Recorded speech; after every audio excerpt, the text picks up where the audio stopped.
Hello नमस्कार दोस्तों, मैं सुधा मिश्रा कैलिबर अड्डा पर एक बार फिर आप सबका स्वागत करती हूँ। हम सब पढ़ रहे हैं हिंदी, तैयारी हो रही है आरो की और हमारा वर्तनी शुद्धिकरण का टॉपिक चल रहा है। ठीक है, वर्तनी शुद्धिकरण में बहुत सारे कंटेंट हम कर चुके हैं।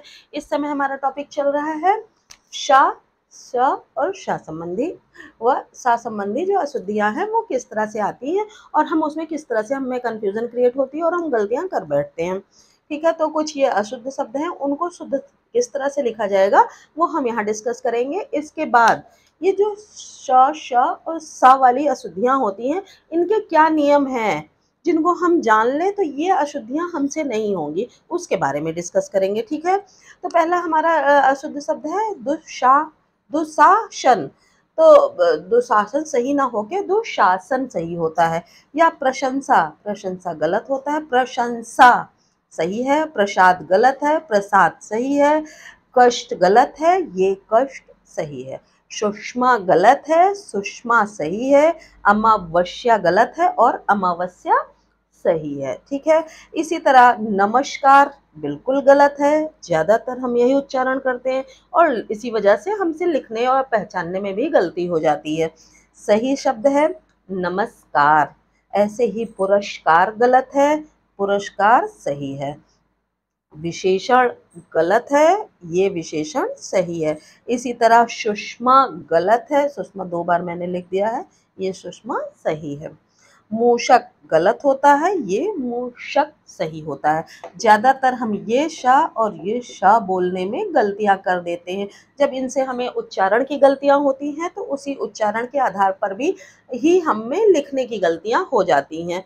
वहीं हम पहचानने में जब वही चीज़ें बार बार लिखेंगे तो वो शब्द पहचानने में भी हमसे गलतियां हो जाएंगी। ठीक है, तो ये शब्द तो देखिए सा, ये सा जो होता है ये हम आसानी से बोलते भी हैं। सा दंत सा होता है, इस सा को हम ये तालव्य सा होता है, मूर्धन्य सा होता है। तीनों सा हम सा, श और शा इस तरह का उच्चारण होता है। तो जब हम सही उच्चारण करेंगे, चाहे वो मूर्धन्य सा हो, तालव्य सा हो या दंत्य सा हो, तीनों का जब हम जिस तरह उच्चारण करेंगे उसी तरह उसको पहचानेंगे। जब पहचान सही रखेंगे तो सही तरीके से लिखेंगे भी। इसके साथ ही जो कुछ नियम है वो किस तरह से हम लिखेंगे मैं आपको बताती हूँ। आप इसको नोट डाउन करिए या स्क्रीनशॉट ले लीजिए। ठीक है, मैं आपको कुछ नियम लिखा देती हूँ।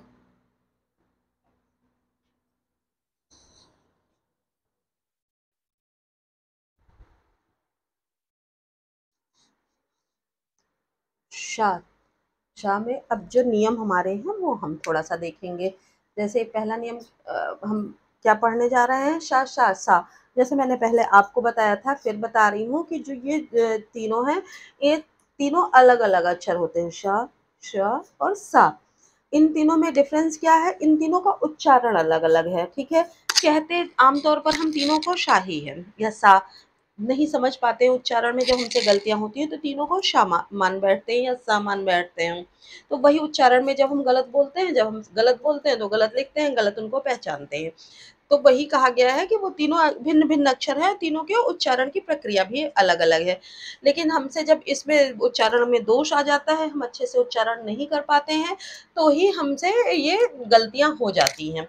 तो इन गलतियों को सुधारने के लिए कुछ नियम है, उनको हम देखेंगे। जैसे शा, ठीक है, ये शा जो है ये केवल संस्कृत शब्द में आता है। ये हमको ध्यान रखना है कि ये शा जो है ये सिर्फ संस्कृत शब्दों में आएगा। ठीक है, जैसे संस्कृत कषा, संतोष, भाषा, गवेषणा, सुषमा, द्वेष, मूषक, कषाय, चषक, पुरुष, शुश्रूषा, षट, पीयूष, पौष, ये सब संस्कृत शब्द हैं। यानी कि मान लीजिए कि तत्सम शब्दों में ही आते हैं, तद्भव शब्दों में इनका प्रयोग बहुत कम होता है। प्राय मतलब मान लीजिए 1% में कभी हुआ हो, वो अपवाद ही होगा और ये संस्कृत शब्दों में ही सिर्फ आता है, इतना आप ध्यान रखिएगा। ठीक, इसके अतिरिक्त दूसरा नियम कहता है जिन संस्कृत शब्दों का मूल धातु जो होता है, ठीक है, मूल धातु में अगर शा है, ठीक है, तो इससे बने जितने भी शब्द होंगे वो शाही होंगे। जैसे अगर शेष धातु से बना है तो शिष्य और शेष, कहीं भी शेष नहीं होगा। आ गई बात समझ में।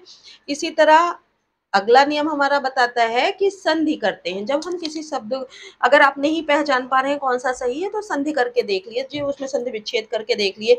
संधि करने में क ख ट ठ प फ, के पूर्व आया हुआ जो विसर्ग होता है, अगर उसमें विसर्ग है तो वो हमेशा क्या होता है, शा हो जाता है। ठीक है, षटकोण वाला सा मूर्धन्य सा हो जाता है। ठीक है, इसके अलावा हम एक और नियम याद रखेंगे, यदि किसी शब्द में सा हो, ठीक, उसके पूर्व आ के अलावा कोई भी भिन्न स्वर हो, ई हो, ऊ हो, ऊ हो, ए हो, आए हो, कोई भी भिन्न स्वर हो तो सा के स्थान पर शा हो जाएगा।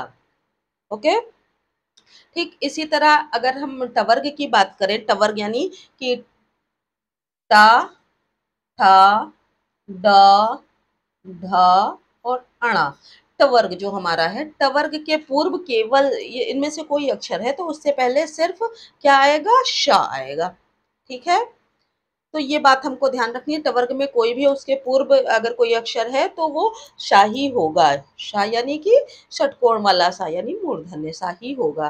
ठीक है, तो इसमें आप बिल्कुल भी, ये तो बिल्कुल याद रहेगा, कंफ्यूज, जैसे षोडश है, षडानन है, कष्ट है, नष्ट है, प्रविष्ट है, तो इस सब तरह का जो भी शब्द होगा, या तृष्णा है, कृष्णा है, अणा है ना, टवर्ग से रिलेटेड जितने भी शब्द हैं उससे पहले सिर्फ जो शा होगा वो यही शा रहेगा। ठीक, और अगली चीज ये है कि री से ऋषि हमने पढ़ा है, री के बाद प्रायः शा ही आता है, चाहे वो री की मात्रा हो या री अपने आप हो, उसके बाद क्या होगा, प्रायः शा ही आएगा। प्रायः इसलिए लिखा है कि 1-8% में कुछ अपवाद होते हैं जिनमें शा या शा का प्रयोग मिल जाता है। ठीक है, जैसे ऋषि, कृषि, तृष्णा, कृष्णा, दृष्टि, वृष्टि।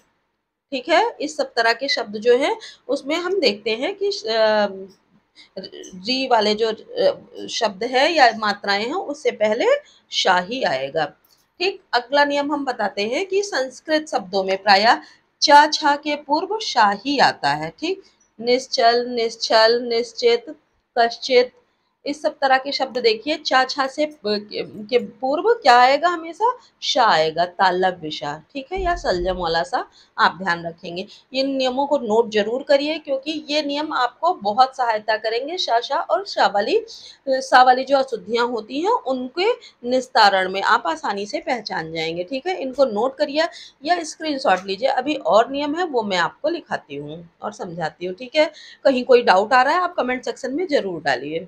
ठीक है, नोट डाउन करिए या स्क्रीनशॉट लीजिए।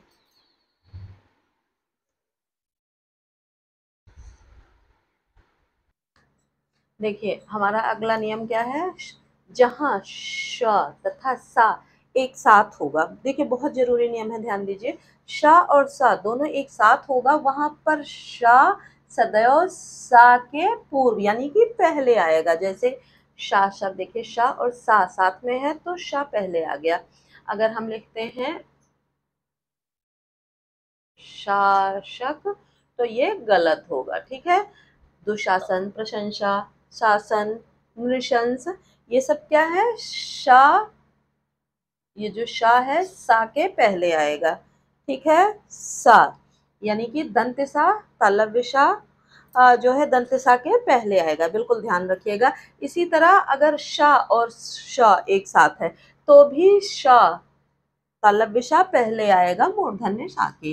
जैसे शोषण, शोषक, शेष, विशेष, अवशेष, इस सब तरह के हैं। देखिए ये इस सा से ये तालव्य सा सदैव पहले आएगा, चाहे दंत सा हो चाहे मूर्धन्य सा हो, इन दोनों से पहले ही जो शा होगा तालव्य सा वो रखा जाएगा।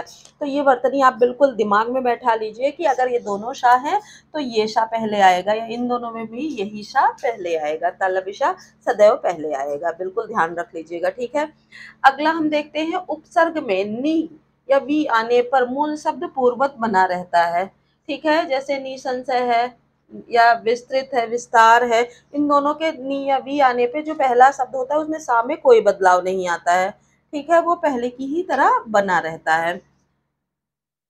एक अगला नियम हमारा क्या कहता है कि जिन तत्सम शब्दों में शा हो, तत्सम में जो अगर शा हो तो तद्भव में उसका सा हो जाता है। जैसे शूली का सूली, शाक का तद्भव होगा साग, शूकर का तद्भव होगा सुअर, श्वसुर का तद्भव होगा ससुर, श्यामल का तद्भव होगा सांवला। इस तरह से हम देखते हैं, जिसके तत्सम में शा होगा उसके तद्भव में सा हो जाएगा। ठीक है।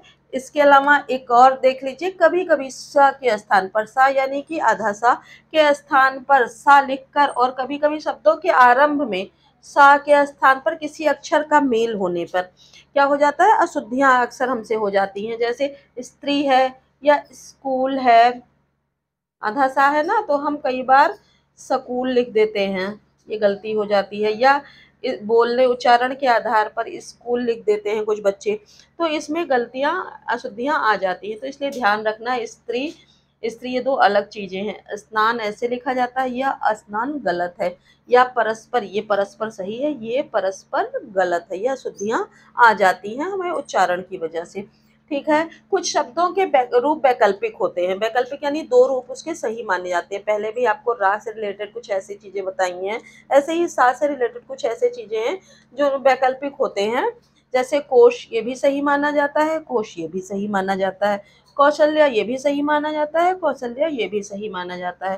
केसरी ये भी सही है, केसरी ये भी सही है। कषा ये भी सही है, कषा ये भी सही है। वशिष्ठ ये भी सही है, वशिष्ठ ये भी सही है।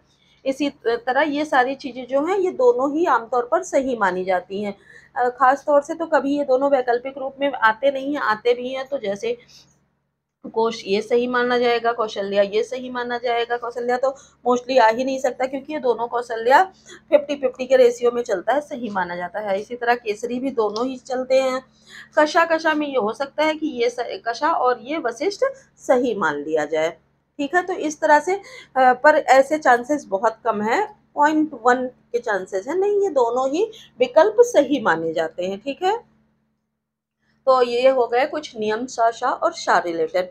ठीक है। तो इन नियमों को आप बहुत ध्यान से पढ़िए। समझ में नहीं आ रहा है कमेंट सेक्शन में इसको नोट कराइए मुझे। और अगर पसंद आ रहा है तो लाइक सब्सक्राइब शेयर भी जरूर करिए। शेयर इसलिए करना जरूरी है कि ये नियम जानना जरूरी है, जिससे किसी की इस रिलेटेड गलतियाँ ना हो। ठीक है।